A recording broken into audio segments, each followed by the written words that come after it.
देश में एक आस्था का केंद्र है, वहां पर भी फिलहाल लोगों के आने पर प्रतिबंध लगा दिया गया है।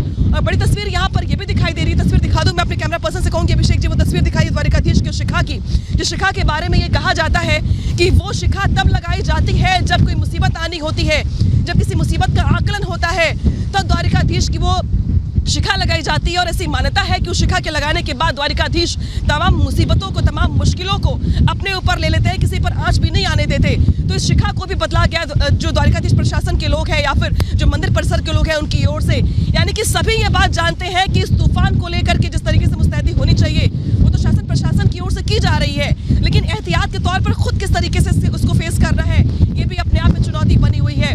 द्वारिकाधीश मंदिर की ओर से साफ साफ लोगों से निवेदन किया गया है कि चाहे वो किसी भी राज्य के हो वो फिलहाल गुजरात के लिए ना चले, वो द्वारिकाधीश दर्शन करने के लिए ना आए, क्योंकि जिस तरीके से कल हमने देखा था कि दोपहर के बाद से एंट्री बैन कर दी गई थी, बंद कर दी गई थी, और अब कहा गया कि 16 जून तक यानी कि 15 जून के समुद्र तटों पर टकराने के बाद से जो तस्वीरें मैं दिखा दी, बार फिर से आपको मंदिर की, ये द्वारिकाधीश मंदिर है। अभिषेक जी फिर से दिखा दीजिए दर्शकों को, ये द्वारिकाधीश मंदिर है जो तमाम लोगों के लिए पूरी दुनिया में आस्था का केंद्र है। द्वारिकाधीश यहाँ के रखवाले हैं ऐसा कहा जाता है, और अब द्वारिकाधीश की जो शिखा है वो बदली गई है, आज डबल शिखाएं लगाई गई हैं। एक शिखा जो रोज बदली जाती है, जो रेगुलर बेसिस पर लगी होती है, एक शिखा वो भी है जिसको खास तौर पर लगाया गया है ये सोच करके, ये आस्था की वजह से, ये मान करके कि द्वारिकाधीश गुजरात पर आने वाली, द्वारिका पर आने वाली हर मुसीबत को अपने ऊपर ले लेंगे। और इसके लिए मैंने जब बात की वहाँ के मंदिर परिसर के लोगों से तो उन्होंने इसके पहले भी कहा कि हमने इसके पहले भी तमाम मुसीबतें देखी हैं। हालांकि चक्रवाती तूफान अपने आप में बहुत बड़ा तूफान है जिसको हमने कभी नहीं देखा, लेकिन इसके पहले जितनी बार भी मुसीबतें आई हैं उतनी बार द्वारिकाधीश ने खुद तमाम लोगों की सुरक्षा की है कवच बन करके, और शायद यही वजह है कि उनकी शिखा आज बदली गई है और नई शिखा लगाई गई है। इस बीच जो लहरें हैं वो लगातार उफान पर है, जो उनकी रफ्तार है वो बढ़ी हुई है, ज़्यादा आक्रामक दिखाई दे रही हैं, ज़्यादा अग्रेसिव है कल के मुकाबले। हवाओं का जो प्रेशर है वो काफ़ी ज़्यादा है कल के मुकाबले। अभी जो कहा जा रहा है वो हवाओं का जो प्रेशर है वो 110 से 120 किलोमीटर प्रति घंटे की रफ्तार से, लेकिन ये आकलन है कि 155 से 165 किलोमीटर प्रति घंटे की रफ्तार से जब कल हवाएं चलेंगी तो अंदाज़ा ये लगाइए कि कल किस तरीके की स्थिति होने वाली है। कुछ इलाके ऐसे हैं जहाँ पे पूरी की पूरी मार्केट को बंद करवा दिया गया है, बड़ी मार्केट थी द्वारिका में, उसको बंद करवा दिया गया है। कुछ इलाके ऐसे हैं जहाँ पर लोगों को ये कहा गया है कि अगर आपके पास अपने खुद के विकल्प हैं जाके ठहरने के लिए, रुकने के लिए, रिलेटिव क्या होटल्स लेकर के, तो आप खुद चले जाइए, या अगर आपके पास अरेंजमेंट नहीं है तो आपकी व्यवस्था हम करेंगे। ऐसे गरीब लोगों को या जो सक्षम नहीं है उनको अलग अलग सेंटर्स में जो आश्रय केंद्र हैं, जो स्कूल बनाए गए हैं, जो और राहत कैंप बनाए गए हैं, वहाँ पर शिफ्ट किया जा रहा है। 16 के बाद आने वाले दिनों के हालात को देखते हुए अगला स्टेप उठाया जाएगा, उसके बाद हालात सामान्य हो पाएंगे। लेकिन उसके पहले ये तूफान कितनी तबाही मचाएगा इसको लेकर के लगातार ये आकलन किया जा रहा है, और आकलन के तौर पे जो टीमें एसडीआरएफ की, एनडीआरएफ की, चाहे वो मेडिकल के हो, चाहे वो एसआरडी की टीम हो, चाहे वो लोकल यूनिट्स हो, उन सबको अलर्ट पर रखा गया है, उनकी शिफ्टिंग की गई है। 12 टीमें एनडीआरएफ की और एसडीआरएफ की ऐसी हैं जो यहाँ पर तैनात कर दी गई हैं। 4000 से ज़्यादा जवान तैनात किए गए हैं, लेकिन ये कहा जा रहा है कि ये संख्या और बढ़ेगी। खुद केंद्रीय स्वास्थ्य मंत्री जो मनसुख मंडाविया हैं वो लगातार यहाँ का दौरा कर रहे थे, जाने का प्रयास कर रहे थे कि अगर आपात हालात बनते हैं, अगर आपातकाल में हालात बनते हैं तो उस स्थिति में हमारे पास स्वास्थ्य सेवाओं को लेकर के क्या तैयारी, इसका जायजा उन्होंने खुद लिया। भूपेंद्र पटेल खुद लगातार इसका जायजा ले रहे हैं, लेकिन ऐसे में हम अपील भी करेंगे उन लोगों से जो गुजरात के आसपास के इलाकों में रह रहे हैं कि अभी फिलहाल स्थिति बहुत नाजुक बनी हुई है कुछ इलाकों में, कृपया घर से बाहर ना निकलें।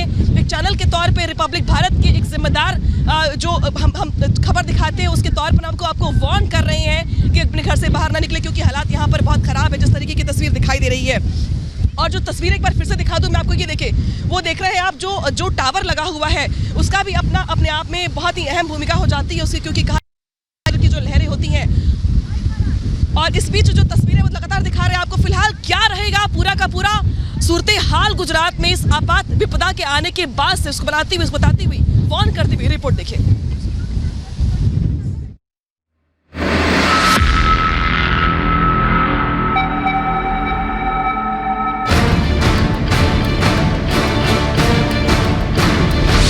तूफान आएगा, सब तबाह हो जाएगा।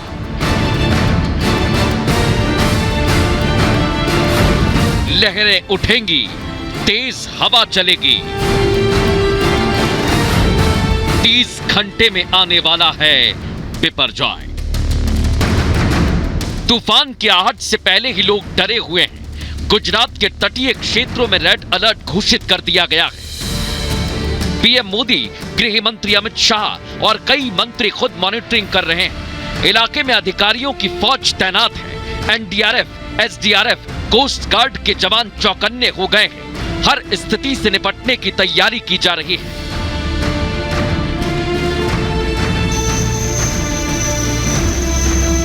हमने हमारी तैयारियों को इसके साथ ज्यादा पैनी करनी पड़ेगी और ज्यादा व्यापक भी करनी पड़ेगी।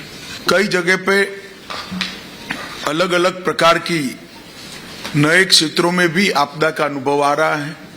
बाढ़ के नए क्षेत्र उभरते जा रहे हैं और इस सब के लिए हमने देश से नाते अपने आप को तैयार करनी पड़ेगा। बिपरजॉय तूफान को मद्देनजर रखे जो नीचान वाले क्षेत्र में जो घर बसे हुए हैं, जो खास तौर पे कच्चे मकान हैं, जिनके मकान छपरे से बने हुए हैं, ऐसे 4000 से ज़्यादा परिवारों को स्थलांतरित करने का काम पूर्ण हुआ है, जिसमें से 2200 परिवार सरकार द्वारा जो व्यवस्था की गई है वहाँ पे शिफ्ट किया गया है और उसके अलावा जो परिवार है उनके परिचितों के घर गए हैं। बिपरजॉय की रफ्तार को देखते हुए समुंदर के तट पर बसे 38 और आसपास के 44 गांव के लोगों को आगाह कर दिया गया है। करीब 4000 परिवारों को शिफ्ट भी किया गया है। समंदर में बोट किनारे पर लगा दी गई है। बिपरजॉय के बढ़ते खतरे को देखते हुए गुजरात के तमाम तटीय इलाकों को खाली करवा दिया गया है, लेकिन इस बीच तमाम जो बोटें हैं उनके मूवमेंट पर भी रोक लगा दी गई है। जिस तरीके से लहरों को लेकर के आशंका थी कि जो लहरें हैं वाकई में परेशान करने वाली है, डराने वाली है, उसको देखते हुए मछुआरों को साफ साफ ये निर्देश दिए गए हैं कि वो फिलहाल समंदर में ना जाए। सरकार और प्रशासन के लोग एक्शन मोड में हैं, लेकिन लोगों को डर भी सता रहा है क्योंकि तूफान में सब तबाह होने का खतरा भी है। बिपरजॉय का खतरा तेजी से आगे की तरफ बढ़ रहा है और जैसे जैसे खतरा बढ़ रहा है वैसे वैसे लोगों में दहशत भी बढ़ रही है। और देखिए यहाँ पे टीम देख रहे हैं आप कि जो एसआरडी की टीम है उनकी मौजूदगी है यहाँ पर। लोगों को खाली करवाने के बाद भी इनकी चौकसी बनी हुई है ताकि कोई बाहरी व्यक्ति यहाँ पर आ ना जाए, खतरे में ना डाल ले अपने आप को। लिहाजा किसी की भी एंट्री यहाँ पर नहीं आने के लिए कहा गया है। आप लोगों से क्या कहा गया है, कब तक के लिए मना कर दिया गया लोगों को आने के लिए? जब तक ये वावाजोड़ा थम नहीं जाता, इसकी रफ्तार कम नहीं हो जाए, खतरा कम नहीं हो जाता, तब तक यहाँ किसी भी आदमी की एंट्री सब करने की मना है। लहरें उठने लगे हैं। उठती लहरें और हवा की रफ्तार आने वाले तूफान की तरफ इशारा कर रही है। इसको लेकर कोस्ट गार्ड के जवान भी मैदान में डटे हुए हैं। देखिए आप जो लहरें हैं वो पहले के मुकाबले ज्यादा ऊंची हो गई हैं, ज्यादा अग्रेसिव दिखाई दे रही हैं आपको, क्योंकि बहुत तेजी के साथ ये आगे बढ़ रही हैं। हालांकि सुबह में भी लहरें तेज थी, लेकिन शाम होते होते अब इनकी रफ्तार, इनकी ऊंचाई और ज्यादा खतरनाक रूप ले रही है। और ठीक वैसे ही गुजरात के अलग अलग हिस्सों में लगातार बारिश हो रही है। तो भाई दूसरी ओर अगर बात की जाए तो लहरें और ज्यादा पहले से खतरनाक दिखाई दे रही है। बिपरजॉय आया तो हवा की रफ्तार 125 से 150 किलोमीटर प्रति घंटे की रहेगी। ये तेज हवा कई घंटे तक लोगों की सांसें थाम लेगी। गुजरात के कच्छ, द्वारका, पोरबंदर, जामनगर और मोरबी के कुछ हिस्सों में लैंडफॉल के वक्त निचले इलाकों में पानी भरने की भी संभावना है। इन इलाकों में तूफान की चेतावनी जारी कर दी गई है। अब देखना होगा बिपरजॉय का खतरा